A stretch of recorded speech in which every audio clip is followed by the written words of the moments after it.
तू गनी है 100 खजानों से अता कर मालिक, मुझसे दर्द का तमाशा नहीं देखा जाता।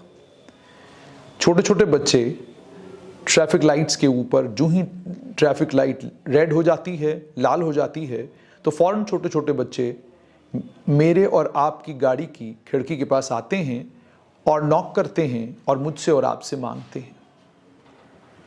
मैं और आप कभी हाथ जोड़ते हैं और अगर हमारे पास 10 रुपया 5 रुपया कुछ है तो हम फ़ौरन अपनी जेब से निकाल कर उन्हें दे देते हैं।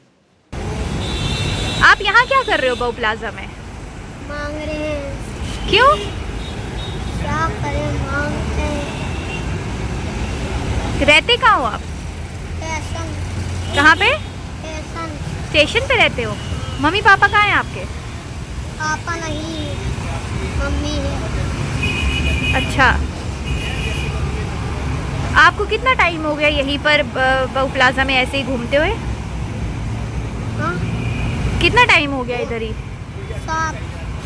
7 क्या? 7 बज गए। नहीं, कितनी देर से यहीं पे मांगते हो, इसी जगह पर? बहुत साल में।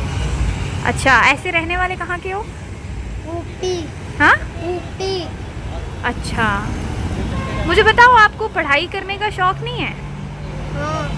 कौन सी क्लास तक पढ़े हो? नहीं, मैं पढ़ाई नहीं करता। क्यों? पढ़ाई करने का मन करता है? हैं? अच्छा, कभी मन करता है स्कूल जाने का? करता है मन? आप किसी भी क्लास तक नहीं पढ़े हो? हाँ? किसी भी क्लास तक नहीं पढ़े हो? नहीं पढ़े। अच्छा, आपके भाई बहन है? और बहन नहीं है, तो छोटे छोटे भाई हैं। छोटे छोटे भाई हैं? हाँ। अच्छा, दिन का गुजारा कैसे होता है? हो जाता है।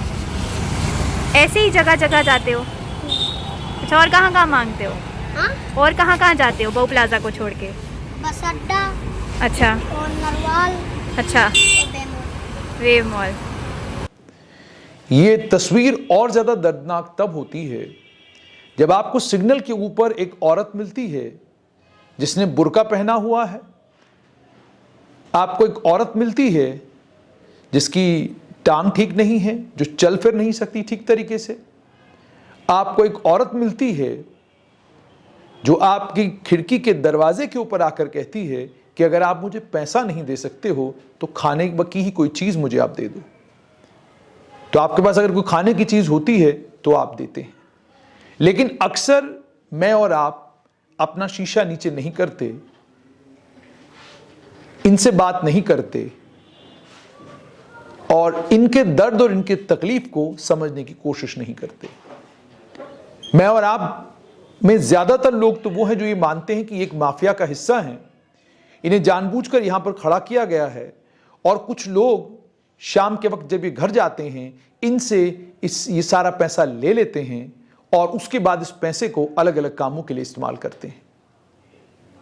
ये तस्वीरें हमें जम्मू का कोई ऐसा ट्रैफिक सिग्नल नहीं होगा, कोई ऐसा चौक, कोई ऐसा चौराहा नहीं होगा जहां पर ये तस्वीरें दिखाई नहीं देती।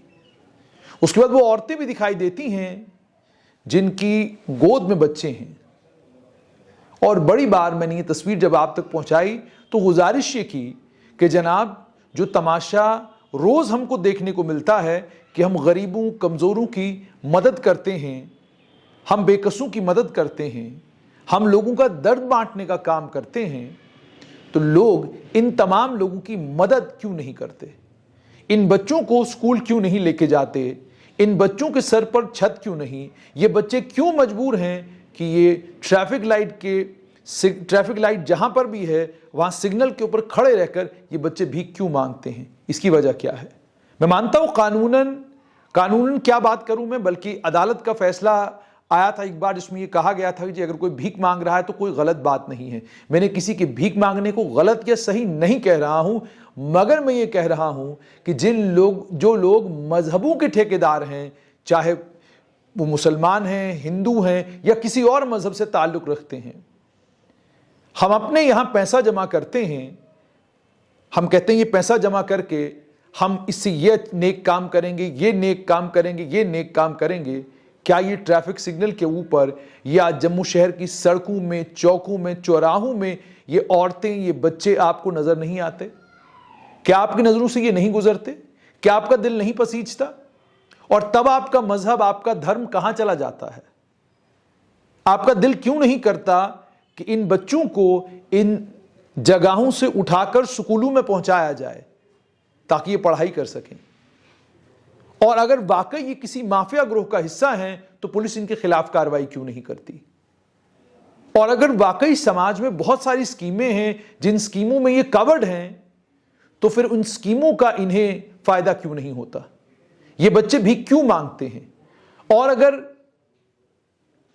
इसके पीछे कोई और कहानी है, वो कहानी मुझ तक और आप तक पहुंचती क्यों नहीं है? आपने इन बच्चों की तस्वीरें देखी हैं? आप इन बच्चों से जब बातचीत करते हैं तो फौरन जो ही आप कैमरा खोलते हैं गायब हो जाते हैं। क्यों? इसका मतलब इनको समझाया गया है, बताया गया है कि आपने कैमरे के ऊपर नहीं आना। वो जो बहुत सारे बच्चे देश में गुम हुए हैं, कहीं ये वो बच्चे तो नहीं हैं? क्या ये मालूम करने की कोशिश कभी पुलिस ने, प्रशासन ने की, समाज सेवकों ने की, मजहब के ठेकेदारों ने की? क्या कभी किसी जगह, किसी धार्मिक स्थान पर हमने इनके लिए पैसा जमा किया? क्या ये इनके लिए पैसा जमा करते हैं? पैसा जमा करके इनके घर पहुंचाते हैं ताकि इनको मस्जिदों के बाहर, मंदिरों के बाहर और बाकी धार्मिक स्थलों के बाहर मांगने की जरूरत न पड़े? हम पर्दे की बात बड़ी बेबाकी के साथ करते हैं और पर्दे को लेकर बड़े बड़े दलाइल भी देते हैं, लेकिन जब इन औरतों को आप सड़क के किनारे पर भीख मांगते देखते हैं, तब हमारा ज़मीर कहां जाता है? तब हमें वो सब कुछ क्यों याद नहीं आता जो सब कुछ अक्सर और बेशतर हमें याद आता रहता है? पिछले दिनों ईरान से एक बच्ची सफर कर रही है और पूरी दुनिया देखना चाहती है। उस बच्ची की आंखें नहीं हैं। उस बच्ची के साथ जब मैंने बातचीत की और उस बातचीत का वीडियो स्ट्रेट लाइन के ऊपर आया, बहुत सारे लोगों ने कहा सैयदजादी और उसके सर पर चादर नहीं, सैयदजादी और उस पर्दे में नहीं, ये सब कुछ कहा गया उस बच्ची के लिए। लेकिन आपका यही ज़मीर, यही समाज सेवक, जो समाज सेवक सोशल मीडिया के ऊपर, ट्विटर और फेसबुक के ऊपर जाग जाता है, और जागते ही आपको महिलाओं की फिक्र भी, औरतों की फिक्र भी, बच्चियों की फिक्र भी, पूरे माशरे की आपको फिक्र है, लेकिन आपका ये ज़मीर न जाने कहां चला जाता है जब ये बच्चे, ये बच्चियां, ये औरतें, ये सब आपको सिग्नल पर भीख मांगती नजर आती हैं। आप देखते हैं, मुंह फेरते हैं और आगे बढ़ जाते हैं। क्या ये आपकी और मेरी जिम्मेदारी नहीं?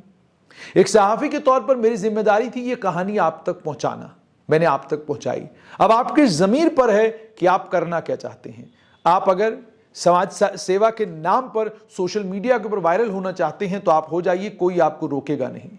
आप एक खूबसूरत मजहबी तकरीर करके अगर लोगों के बीच में एक बहुत बढ़िया आदमी बनना चाहते हैं तो बनिए, कोई आपको रोकेगा नहीं, क्योंकि ये वक्त और ये दौर वो चल रहा है जिस वक्त और जिस दौर में जो जितनी खूबसूरत मजहबी तकरीर करता है वो उतना बड़ा आलिम, वो उतना बड़ा अक्लमंद, वो उतना बड़ा समझदार आदमी माना जाता है।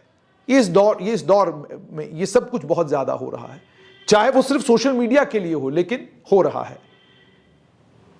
वो जो करना है, उस करने के लिए मैं और आप आज भी तैयार नहीं है। करना यह है कि इन सड़कों के ऊपर से इन बच्चों को उठाना है और इन्हें तालीमी एजुकेशनल इंस्टीट्यूशंस में, तालीमी इदारों में पहुंचाना है। इन औरतों से, इन महिलाओं से, ये जो सड़कों के ऊपर भीख मांग रही हैं अलग अलग नामों से, इनसे सवाल जवाब करने हैं, पूछना है इनसे कि क्या ये सड़कों के ऊपर भीख मांगने की बजाय एक अच्छी बेहतरीन जिंदगी जीना चाहती हैं। अगर ये काम कर सकती हैं तो इन्हें काम मिलना चाहिए, और अगर ये काम नहीं कर सकती हैं तो ये जो इतने सारे सोशल वेलफेयर स्कीम्स हैं, इतने सारे सेंटर खोले गए हैं, वो किस लिए खोले हैं आपने, किनके लिए खोले हैं आपने? इस पर सोचने और इस पर फिक्र करने की ज़रूरत है। इसलिए मैंने कहा कि जब मैं ये सब तस्वीरें देखता हूं तो मैं अक्सर ये कहता हूं कि किसी का बड़ा खूबसूरत शेर है, तू गनी है 100 खजानों से अता करना मालिक, मुझसे दर्द का तमाशा नहीं देखा जाता।